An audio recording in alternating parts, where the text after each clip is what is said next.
Hello friends, welcome to Learn Services. Discuss कर रहे हैं आज यूपीएससी के बारे में। जैसे कि आपको पता है कि यूपीएससी के बारे में जो इंपॉर्टेंट डिस्कशन है वो ऑलरेडी पिछले वीडियो में मैंने डिस्कस किया था। तो कंप्लीट यूपीएससी का coverage, composition, power, removal, vision, mission, guiding principle, इन सभी चीज़ों के बारे में मैं पहले ऑलरेडी डिस्कस कर चुका हूँ। उसके बारे में दोबारा डिस्कस नहीं करूंगा। मैं उसकी लिंक आपको शेयर कर दूंगा, तो आप वहाँ पे देख लीजिएगा, ठीक है। आइए उसके बाद का डिस्कस करते हैं, जो चीज़ें जहाँ से हमने छोड़ा था। तो हमने डिस्कस किया था लिमिटेशन ऑफ यूपीएससी। यूपीएससी की लिमिटेशन क्या है, कौन कौन से पावर्स इनके पास नहीं होते, and they really want this one.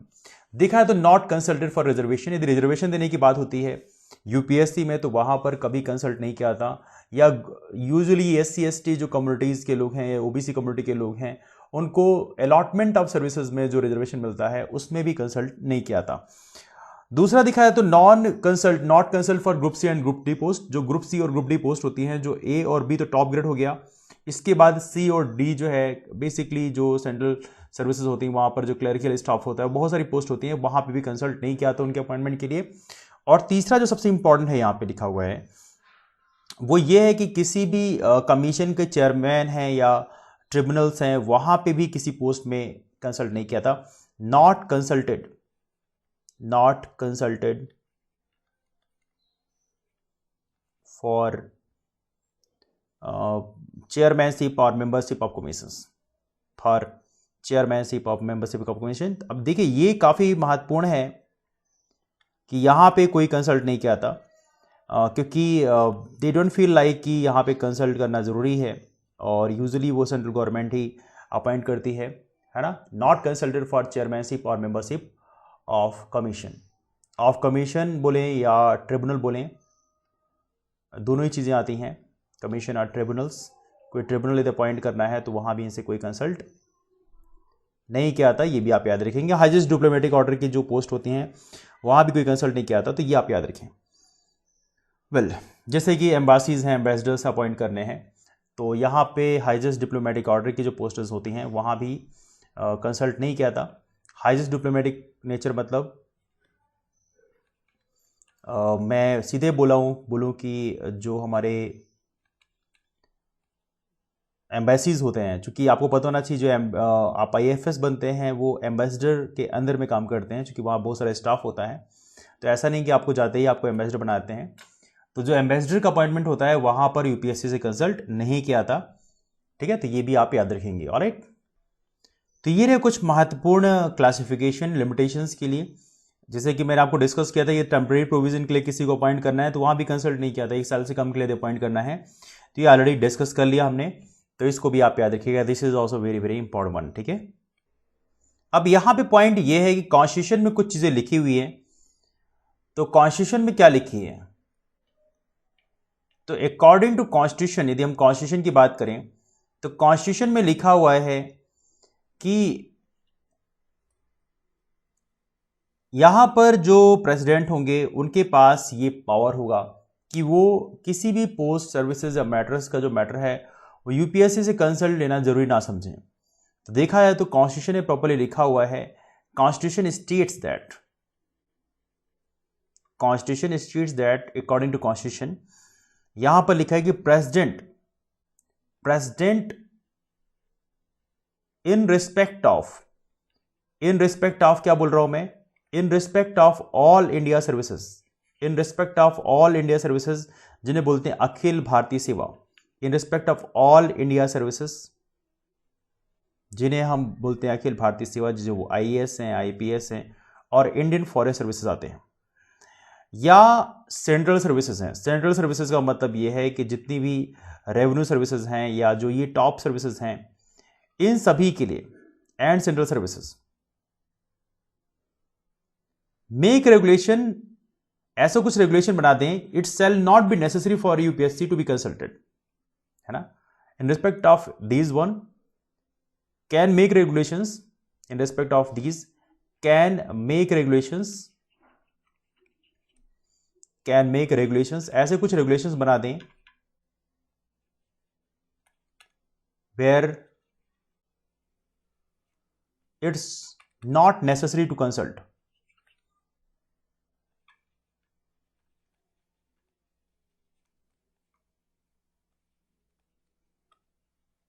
Consult what, UPSC. तो यहां पर कुछ चीजें लिखी है, कॉन्स्टिट्यूशन में लिखा हुआ है कि कुछ ऐसे प्रोविजन बन सकते हैं। तो प्रेसिडेंट क्या कर सकते हैं, इन respect of all India services and central services, all India services और सेंट्रल सर्विसेज के मामले में कुछ ऐसे प्रोविजन बनाए जा सकते हैं जहां पर where it's not necessary to consult. तो रेगुलेशन ऐसे बन सकते हैं जहां पे प्रेसिडेंट से यूपीएससी से कंसल्ट करना वहां पे जरूरी नहीं होगा। बट ये तो सब हो सकता है, बट यहां पे एक लिखा है बट। अब ये बट क्या है, आइए देखते हैं अगले पेज में कि बट क्या है। बट जितने भी रेगुलेशन करने हैं, but president have to lead,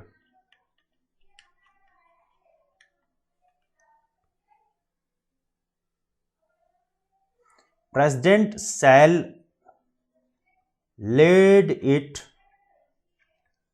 before both houses of parliament या before each house of parliament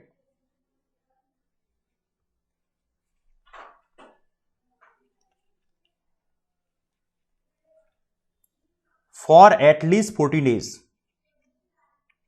for at least 14 days. 14 days वहां पे छोड़ा जाएगा, लोग अपना विचार करेंगे, उसके बाद यदि उनको लगता है कि हाँ ठीक है तो हटाया जाता है। 14 डेज इज क्वाइट इंपॉर्टेंट। तो 14 डेज तक हाउस में रखा जाएगा। तो पार्लियामेंट कैन अमेंड और रिपील इट। तो यहां पे लिखा है पार्लियामेंट कैन अमेंड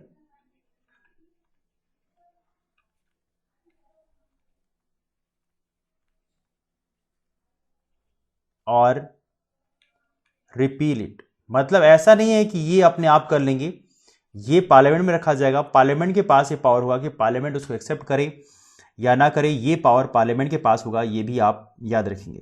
ठीक है, this is also very very important. ये पॉइंट बहुत ही क्रिटिकल पॉइंट है। हालांकि यदि ऐसा होता है तो डेफिनेटली हमारे देश में काफी बड़ी प्रॉब्लम हो सकती है, बट फिर भी ये चीजें मेंशन हैं, इसको आप याद रखिएगा। This is one of the most important point. बात करते हैं अब रोल की। कौन सा रोल यूपीएससी को दिया गया है? देखा तो यूपीएससी को watch dog of merit system India बोलते हैं। यूपीएससी की बात करें तो यूपीएससी के बारे में याद रखिएगा, UPSC is watch dog. UPSC is watch dog of merit system in India. UPSC को भारत में जो मेरिट सिस्टम है इसका वॉचडॉग बोलते हैं। मतलब आप समझ सकते हैं UPSC is playing such a vital role and definitely this is a very important point. दूसरा, यहां पर इनसे कंसीडर किया था, कंसर्न किया जाता है recruitment of all India services या सेंट्रल सर्विसेज हैं जिसमें group A and group B services होती हैं, और यहां पे गवर्नमेंट को एडवाइस करते हैं, है ना। Evenly on promotion disciplinary matters में भी इनसे कंसल्ट किया जाता है। ठीक है, नाउ देखा जाए तो यदि क्लासिफिकेशन ऑफ सर्विसेज करनी है, पे एंड सर्विसेज करनी है, तो यहां पे इनसे कंसल्ट नहीं किया था। तो आप याद रखेंगे UPSC is not concern, UPSC is not concern for, किस चीज के लिए कंसर्न नहीं होती आपको जानना जरूरी है। और ये ऐसे पॉइंट हैं जैसे कि क्लासिफिकेशन ऑफ सर्विसेज करनी है, क्लासिफिकेशन ऑफ सर्विसेज करनी, कौन सर्विसेज कहां डालनी है, इसके लिए यूपीएससी से कंसल्ट नहीं किया था। यदि मान लीजिए किसी सर्विस को आप ऑल इंडिया सर्विस में डालना चाहते हो तो यहां पे इनसे कंसल्ट नहीं किया था। ठीक है, या ग्रुप ए में डालना चाहते हैं, ग्रुप बी में डालना चाहते हैं, वट एवर इट इज। दूसरा, पे एंड सर्विसेज। पे, यदि किसी का पे आप बढ़ाना चाहते हैं, इस कंप्लीटली फाइन, ये गवर्नमेंट के हाथ पे है। सर्विस कंडीशन यदि है तो पे है, सर्विस कंडीशंस हैं, यहां पे भी यूपीएससी से कंसल्ट नहीं किया था, इसको भी आप याद रखें। सर्विस कंडीशन जो है यहां भी यूपीएससी से यूजुअली कंसल्ट नहीं किया था, इसको आप याद रखें। This is also very very important point.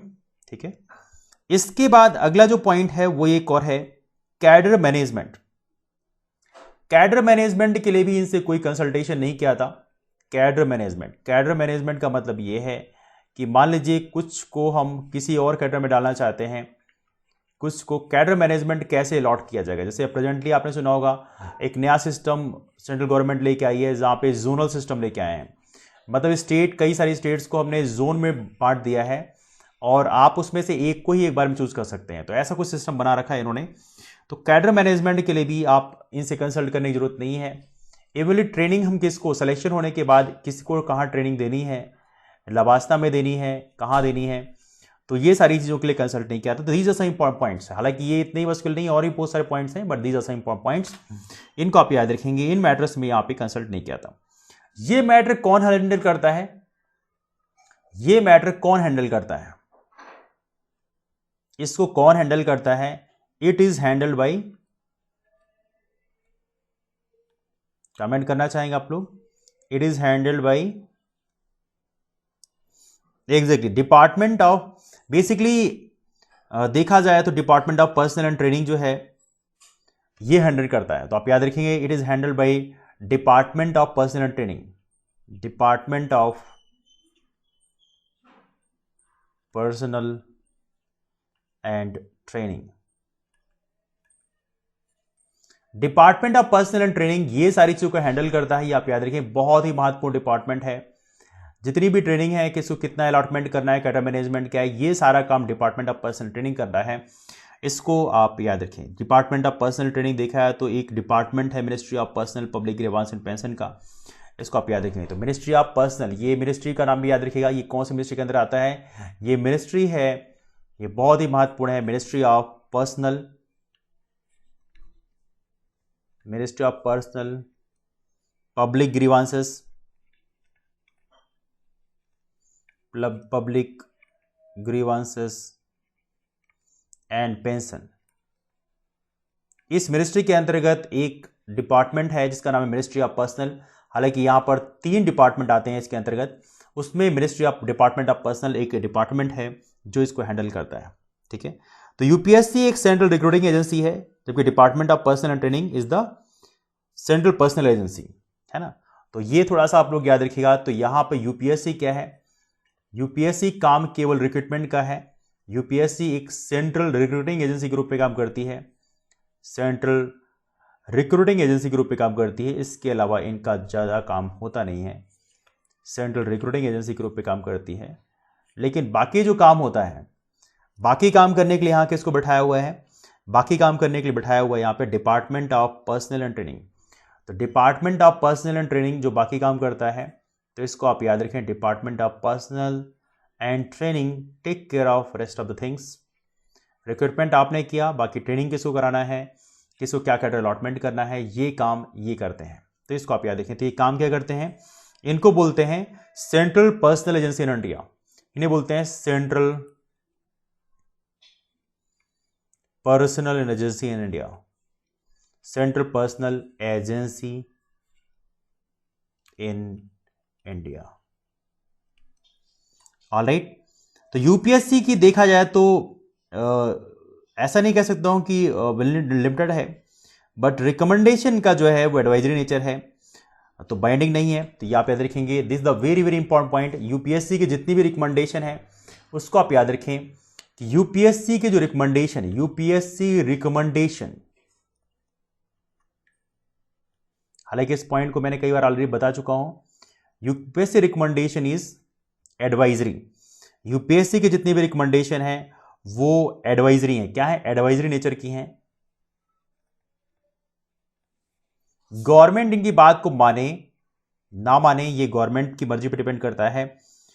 Not binding on the government, not binding, advisory and not binding on the government.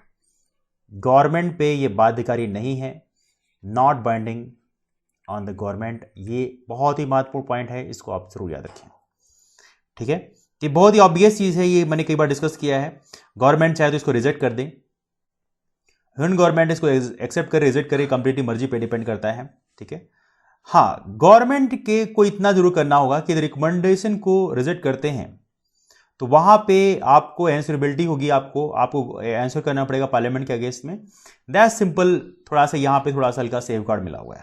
ठीक है, तो इसको आप याद रखेंगे, this is the very very important. Evenly government जो है इनका जो एडवाइजरी फंक्शंस है उसको भी रेगुलेट कर सकती है, ठीक है, उसके लिए भी रूल बना सकती है। दैट्स ऑल्सो पॉसिबिलिटी, है ना। तो इसको बोलते हैं यूपीएससी रेगुलेशंस, है ना, जहाँ पे जो एग्जाम्शंस है कंसल्टेशन से वहाँ पे बना सकते हैं, तो ये भी आप याद रखिएगा। नाउ अब देखा जाए तो यहां पर एक और बॉडी आती है, सेंट्रल विजिलेंस कमीशन।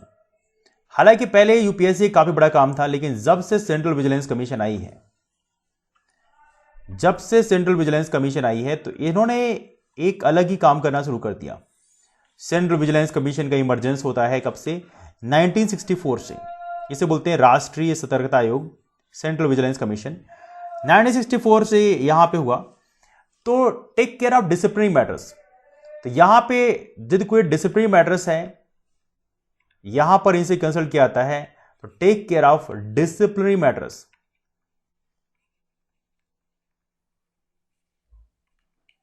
तो बाकी यहां पे जो कंसल्ट किया जाता था यूपीएससी को, अब वो भी कंसल्ट किया जाना बंद हो गया है, तो ये भी आप याद रखेंगे, ठीक है। हालांकि दोनों ही कंसल्ट किए जाते हैं गवर्नमेंट ऑफ इंडिया से डिसिप्लिनरी एक्शन लेते वक्त सिविल सर्वेंट के अगेंस्ट में, ठीक है। बट मेनली जो है वो सेंट्रल विजिलेंस कमीशन ही इस समय रोल प्ले कर रहा है, ये आप याद रखेंगे। मेनली जो है सेंट्रल विजिलेंस कमीशन इस समय रोल प्ले कर रहा है, तो इसको आप याद रखेंगे। This is one of the most important point, ठीक है। देखिए अब यहां पे क्या होता है, प्रॉब्लम तब होती है जब दोनों कन्फ्लिक्टिंग एडवाइस देते हैं। हालांकि मैंने आपको बताया है कि ऐसा कुछ सच है नहीं, सेंट्रल विजिलेंस कमीशन की एडवाइस को माने ना माने ये उनकी मर्जी पे डिपेंड करता है, गवर्नमेंट की एडवाइस मर्जी पे डिपेंड करता है। हालांकि सेंट्रल विजिलेंस कमीशन जो है इनको स्टैट्यूटरी स्टेटस बहुत बाद में मिला है, इनको स्टैट्यूटरी स्टेटस जो है बहुत बाद में मिला है। स्टैट्यूटरी स्टेटस इनको मिला है बेसिकली फॉर्मेशन 1964 में हो गया था, लेकिन स्टैट्यूटरी स्टेटस इनको मिला है 2003 में, अक्टूबर 2003 में। तो उस हिसाब से यूपीएससी इज पावरफुल बॉडी, लेकिन प्रेजेंट टाइम में जो सिचुएशन है उसको देखते हुए ये समझ में आता है कि central vigilance commission is little bit more powerful. अगला पॉइंट यदि हम देखें तो यहां पर यदि हम आर्टिकल की बात करें तो कुछ आर्टिकल हैं, जैसे आर्टिकल 315 की बात करें तो आर्टिकल 315 क्या बात करता है, ये बात करता है पब्लिक सर्विस कमीशन। तो यहां पे जो पब्लिक सर्विस कमीशन है ये यूनियन और स्टेट दोनों की बात करता है। PSC for union and state, PSC for union and state, ये दोनों की बात करता है। तो इसमें यूपीएससी और स्टेट पीएससी दोनों ही कवर करते हैं आर्टिकल 315। आर्टिकल 316 की यदि हम बात करें तो आर्टिकल 316 जो कवरेज देता है वो बोलता है अपॉइंटमेंट एंड टर्म्स। तो यहां पे क्या बोलता है, यहां बोलता है अपॉइंटमेंट एंड टर्म्स। अपॉइंटमेंट कैसे होगा आपका, और जो टर्म है वो कितना होगा, टर्म 6 साल होगा, 65 साल होगा, कितना होगा, तो ये यहां पे डिसाइड होता है। तो ऑफ ऑफिस ऑफ मेंबर्स, तो किसका कितना टर्म होगा, ये सारी चीजें यहां पे डिसाइड होती हैं, ऑफिस ऑफ मेंबर्स। तो ये आप याद देखें, this is also very very important point. अगला पॉइंट है यहां पे आर्टिकल 317। आर्टिकल 317 की बात करें तो आर्टिकल 317 जिसके बारे में बात करता है, ये पॉइंट है रिमूवल, ये बात करता है रिमूवल की बात, रिमूवल एंड सस्पेंशन। जैसा कि आप जानते हैं ये प्रोसेस हमने डिस्कस किया है कि रिमूवल एंड सस्पेंशन कैसे काम करता है। Suspension of A member of public service commission, of A member of PSC. अब इसमें दोनों ही कवर हो जाते हैं, चाहे यूनियन पीएससी हो चाहे स्टेट पीएससी हो, ठीक है। अगला पॉइंट यहां पर है आर्टिकल 318। यदि हम आर्टिकल 318 की चर्चा करें, आर्टिकल 318 की बात करें, तो इसमें लिखा हुआ है पावर टू मेक रेगुलेशंस।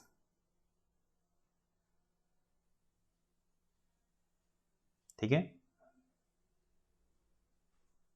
तो यहां पे देखा जाए तो power to make regulation as to conditions of service of members and staff of the commission. तो यहां पे देखा जाए तो कंडीशंस, जो सर्विस कंडीशन है उसके बारे में जो रेगुलेशंस हुए हैं उसके बारे में यहां पे चर्चा की गई है, इसको भी आप याद रखें। तो पॉइंट यहां पे लिखा है पावर टू मेक रेगुलेशंस। अब पावर टू मेक रेगुलेशंस तो ठीक है, बट यहां पे दो चीजें हैं जो काफी महत्वपूर्ण है जानने वाली। देखिए मैं यहां पे लिख रहा हूं power to make regulations, power to make regulations. अब पावर टू मेक रेगुलेशंस में दो चीजें आती हैं। पहला, कितने नंबर ऑफ मेंबर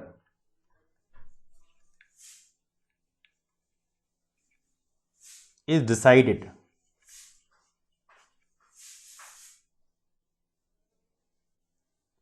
और दूसरा यहां पे है service condition is decided.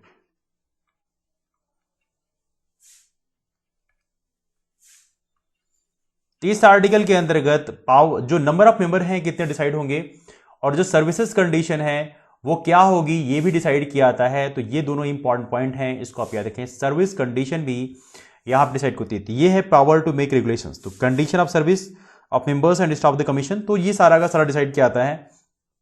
This is such A point. तो यहां पे नंबर ऑफ मेंबर्स जो हैं इसको डिसाइड किया जाता है, और इवनली जो सर्विस कंडीशंस हैं, सर्विस की क्या क्या कंडीशंस होंगी वो भी यहां पे डिसाइड किया था। दोनों पॉइंट यहां पे डिसाइड किए जाते हैं, इसको आप याद रखें।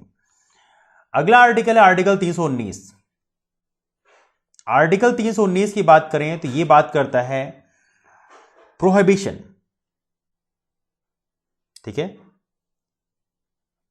तो प्रोहिबिशन के बारे में जो बात की गई है, तो prohibition is one of the most important point. Prohibition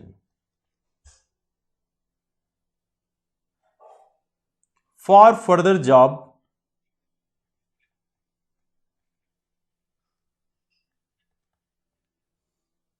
after retirement. तो वर्डिंग को थोड़ा मैंने सिंप्लीफाई कर दिया है। तो रिटायरमेंट के बाद जो आपको फर्दर जॉब मिलनी चाहिए उसके लिए जो प्रोहिबिशन कंडीशंस जो रखी हुई हैं उसके बारे में यहां चर्चा की गई है। आर्टिकल 319। आर्टिकल 319 के बाद मैं बात करूं आर्टिकल 320 की। तो आर्टिकल 320 में ऐसा कुछ लिखा नहीं है। आर्टिकल 320 की यदि हम बात करें तो यहां पे लिखा हुआ है फंक्शंस ऑफ पीएससी। तो पीएससी का फंक्शन नहीं बल्कि बाकियों का भी फंक्शन आता है, function of PSC. PSC UPSC सब इसमें कंप्लीट आता है, कवर हो जाता है। इसके बाद में अगला देखो, if you see the next one, article 321। Article 321 की बात करें तो यहां पे आपको पता होना चाहिए power to extend function of PSC. मैंने आपको बताया, डिस्कस किया था हम लोगों ने कि फंक्शंस ऑफ पीएससी को आप एक्सटेंड कर सकते हैं। यदि यूपीएससी की बात करें तो वहां पे प्रेसिडेंट एक्सटेंड कर सकते हैं, लेकिन वो बिल आपको टेबल करना पड़ेगा पार्लियामेंट में। वैसे राज्य में है, लेकिन ये पावर टू एक्सटेंड फंक्शंस जो पीएससी के हैं वो भी एक्सटेंड किया सकते हैं, बट ये power lies with the president of India, at the end of the day parliament के पास होता है। आर्टिकल 322 की बात करें, आर्टिकल 322 की बात करें तो यहां पे बोला गया है expenses of public service commission.